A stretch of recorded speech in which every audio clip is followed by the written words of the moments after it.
I just saw End of Oak Street, which has Anne Hathaway fighting dinosaurs. So, obviously I was in. I was interested. Gotta see this. Must see. But was it actually good? Well... God's not gonna let us die here. Greg, you only go to church at Christmas and now you're telling the kids God's looking out for us? What about the people who are out there getting eaten?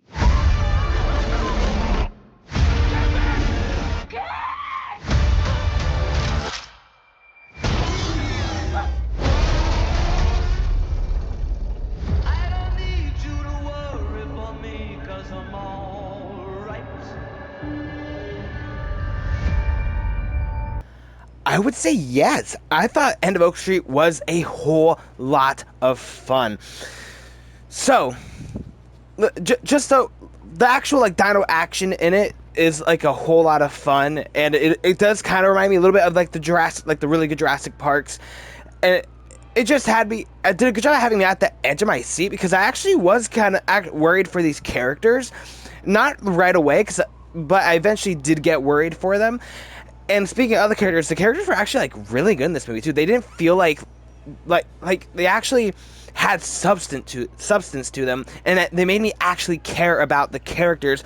Unlike say like Jurassic World Rebirth, I think that was an issue that movie had, was like the characters were meh, but this movie actually gave us like stuff more for the characters. Like they gave us more story between the characters, especially between Anne Hathaway and Ian McGregor's characters, and even their kids as well. And it established this really good, interesting dynamic with this family. Also, I thought it does a good job with that. What's cool too is that something that I liked. I'm not sure if everybody's gonna like, but what I liked is that like for the first half of the movie, it actually takes its time to get to the dinosaurs, but not in a bad way.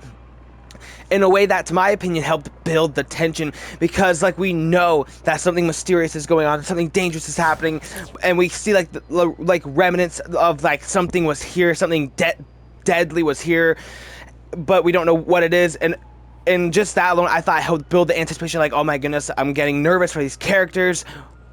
I thought it did such a great job, and even like having some, I would say probably like some horror influences. There are some jump scares which may have gotten to be some of them, not all of them, but some of them. And so just speaking of like there are certain scenes too that would be like just completely silent when it comes to like the music, like we just had what was happening in the scene, no music on top of it, which I thought was really cool, because I personally think that also intensifies certain scenes, so that was really cool. Speaking of stuff like that, there was some like really interesting camera work in this, I think specifically, and you've seen a little bit of it in the trailer. There's a scene where the four family members are sitting in the house discussing what's going on. Like I said, you see this in the trailer, and the way that the camera moves between the characters and the cuts with the angles, I thought was really, really interesting. Because like Anne Hathaway will be talking to Ian McGregor, and the way that the camera is on Anne Hathaway, you do see Anne Hathaway talking, but you see the daughter's reaction in the background, and then the camera would cut to somewhere else, and I thought that was just really interesting, because I don't think I've seen anything like that, at least not recently. So to me, that was just something that I noticed. I thought, oh, that's like really cool, a really interesting way to shoot a scene with these four people having a conversation. Especially because like like oftentimes when people are having a conversation, if you're not seeing the person talking, you're seeing the person they're directly talking to's reaction. And because of like with how the scene works, like even though one person's talking to this person, you actually see another character's reaction to their discussion because of how the camera shots worked. That's just something that I found very, very interesting. And also this movie has a great use of the PG-13, where it pushes the PG-13, which I think was great. It didn't feel censored or tampered or laid back, but it felt like it really used the PG-13, which I thought was just great. And yeah, I don't have much more to say about it, especially because without spoilers. I will say I have some issues when it comes to like how it ends. I don't know. I just think I think part of it is they don't answer a lot of the questions that I have, because if you know the basic premise, well, this isn't a spoiler because the basic premise is, but time travel may be involved, and with that, there is some stuff that I'm like, well, how does this happen? How did this happen in the first place? What does this mean? Something happens in the movie, so now I want to know, what does that mean for this and this? And it doesn't answer any of that. Now there are some answers here and there, but like for the most part, like none of it is answered. I'm just like, well, I'm kind of confused. I need this answered, and it doesn't do that. And there is another thing, again, that I can't mention because of spoilers when it comes to the ending. But another thing that I'm like, I don't know how to feel about this. I think I'm gonna have to watch it again, maybe twice, and then sit with it a little bit to decide how I feel about how they decided to end it. But I think that's just a me thing, because I haven't heard anyone else share that feeling about this movie. But that's just me personally. That's how I felt about the ending.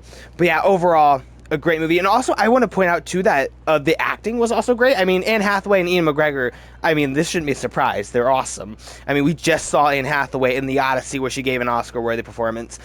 Is this up there? I don't know, maybe. I personally would be like, heck yeah, but I feel like a lot of people would disagree. But I think they're great. And the two kid actors that we have playing their kids are also, like, great. I think they do a great job at they're able to have some goofy moments in this movie, but they also take certain things seriously. Like, it takes seriously, these dinosaurs are killing people, and they will kill you. They are dangerous and scary, and they take that seriously, but they are able to have, like, jokes here and there, which was nice. And because of them being able to take certain things seriously, the actors' performances just enhance that, making me feel even more scared, making me feel even more emotional during certain moments because of how much I bought into the performance, that I bought that these characters were scared and that these characters were emotional. So I just thought that was great. But yeah, overall, a great time at the movies. What I recommend seeing, should you see this in theaters? I would say if you want a fun dinosaur ride, then yes, 100% go see this in a theater. You won't regret it. If it's something that didn't really interest you because you're not into like dinosaur movies or maybe something like that, then maybe you can skip this one, because I feel like if you're into dinosaur movies, or if the movie looked interesting, you should just go check it out in theaters if you have the time and money. And if you have like no interest at all, well, then you're probably not gonna like it that much, so you could probably skip it. But overall, I think it is a great time and something that you should definitely check out if you can. But yeah. Thank you so much for taking time to watch this video. If you like it, please hit like. If you see more videos like it, please hit subscribe. I've done a bunch of other reviews. You can check those out. I reviewed a whole bunch of movies over the summer, and we're probably going to review some more movies coming up. But yeah, thanks for watching. Bye.